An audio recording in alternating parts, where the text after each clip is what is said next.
So the brand new Maneater DLC called Truth Quest has finally got a solid release date of August 31st, 2021. In this video I'm going to go over all the new features coming in the Truth Quest DLC. Hey guys, this is Chris with B&B Gaming. Welcome back, and I hope you're doing amazing today. Thank you for taking the time to check out this video. Thank you for all your likes, your shares, your comments. Definitely appreciate it. Now to start off with, guys, I'm going to play, I guess you would call it the release date trailer for Maneater Truth Quest.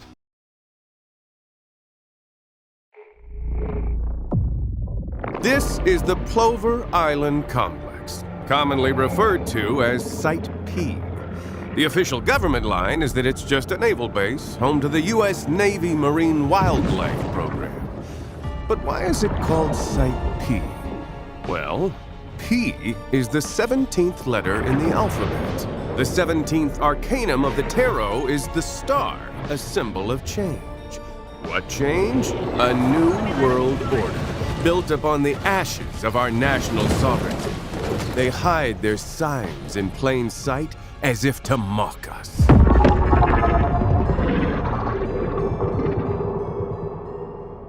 So as we can see in the trailer, we're going to a new region called Site P. Now Site P is controlled by the Naval Wildlife Organization, or NWO, and is filled with military forces. Now it's interesting because Tripwire says that Truth Quest is going to take place right after the end of Maneater Base, after we get done dealing with Scaly Pete. Well, the interesting thing is, in the build up to Truth Quest, they've kind of talked about how Trip West Haven, the Maneater documentary show that was basically the reason why Chris Purnell was talking to us while we were playing Maneater, was canceled, and that's part of the mystery or the conspiracy theory with this, what's going on with Truth Quest. Anyways, in the meantime, Trip West Haven, Chris Parnell, has started up a YouTube channel and has continued to follow the shark, uncovering some of these mysteries and delving deeper into kind of the conspiracy theory stuff. So obviously we can expect a really interesting story here, and speculation is that we're going to find out the origins of this player shark we're playing as, why the shark keeps evolving, why it finds all these crazy evolutions, etc. As far as new features in Truth Quest, we're going to get a brand new evolution set, which we can actually see in the release date trailer here.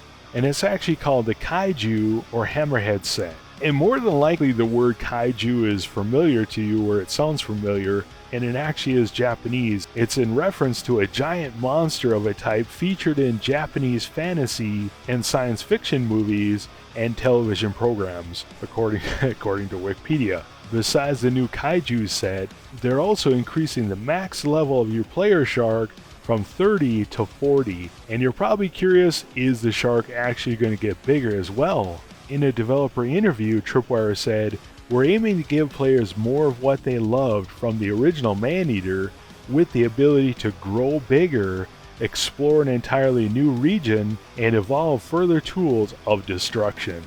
And we're not just going to be getting bigger. At level 35, we're going to unlock an additional organ slot for our shark. And you're probably thinking, what are we going to put in that organ slot? Well, in Maneater Truth Quest, they're adding 5 new organ evolutions to the game. And we're actually going to need those upgrades, and we're going to need that additional girth. Because in Site P, there's a new Uber Apex Predator. And besides the new Uber Apex Predator, it also says there are new evolved hunt creatures. So, like the giant crocodiles and mako sharks, etc. They're not saying exactly what they are. In my mind, I'm thinking two-headed sharks, stuff like that. We're also going to have new human enemies in the form of military forces and a new bounty hunter system. Here it says the military land forces will be able to launch attacks from beaches and fortifications, and also be able to pursue us with helicopters and new military boats, etc. In addition, we're also going to be facing 5 new bounty hunter bosses, who of course are going to have new weapons and new military vehicles. As far as new objective types, they're adding 2 new ones in Truth Quest. Failure to communicate, which is going to use the tail whip mechanic where we have to use a tail whip to destroy different objects or boats or people. I'm not sure. And finally, they're also adding in time trial where we're going to swim through different rings, etc.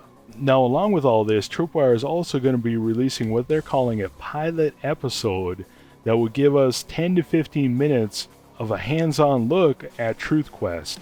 And shout out to Cat Lover Player, he asked them in their forums when exactly we can expect this pilot episode, and they replied and said they're going to be releasing it alongside Truth Quest, so it's going to release at the same time. A couple other pieces of information. First of all, they did confirm that they are still working on ray tracing, and to stay tuned for more information. Another community member asked about a physical version of Maneater, so like a Game of the Year edition or something, and they replied and said right now they don't have plans for a physical edition. And finally, another piece of information I found is kind of interesting. Another user asked, when buying Truth Quest, will we be able to continue on from our previous save game, or will we have to make an entirely new save game? Here Jared Creasy replied and said, right now, all we are willing to say is that the DLC picks up from the end of the game. So that's interesting. They're not really sure yet. Are they going to make us replay the full game to get the Truth Quest, or are they going to let us pick up right after we deal with Scaly Pete? So what do you guys think? Let me know in the comments below. Are you excited about the Kaiju set? Are you excited about Truth Quest finally getting a release date? Let me know what you think. For me, I'm excited about jumping back into Maneater. I only played through the game once, so it's kind of interesting the reply they gave here. Right now, all we are willing to say is the DLC picks up from the end of the game. So to me, it sounds like they're not really sure whether or not they want us to be able to pick up right after we deal with Scaly Pete, or have to replay the whole game again and get to Truth Quest. For me, it would be fine if they would do it that way, because I've been waiting for a reason to replay Maneater again. Originally, my plan was to replay it once the next gen upgrade came out, and then they said ray tracing wasn't part of the next gen upgrade. So I was like, well, I'll just wait for that. Well, time has kept creeping on here, and now I'm like, well, I'll just wait until the DLC comes out. So for me, it would actually work out great. It would be a reason to replay the whole game. And I'm curious whether or not we'll be able to go into Truth Quest content early and, unlock some of these goodies, take them back into the base game, and just beat the hell out of it. Essentially, that's what I did the first time I played through it. I kind of went ahead into the ocean and went into all these different areas and unlocked some of these armor sets, and then went back and just pub stomped essentially some of these bosses. So that was actually a lot of fun. And we do know, they commented in the forums that someone asked them, are we going to be able to go from the Truth Quest content to the base game and go back and forth? And they replied and said we will be able to do that. Again, are we going to be able to survive as a smaller shark in the Truth Quest content? Should be fun to find out.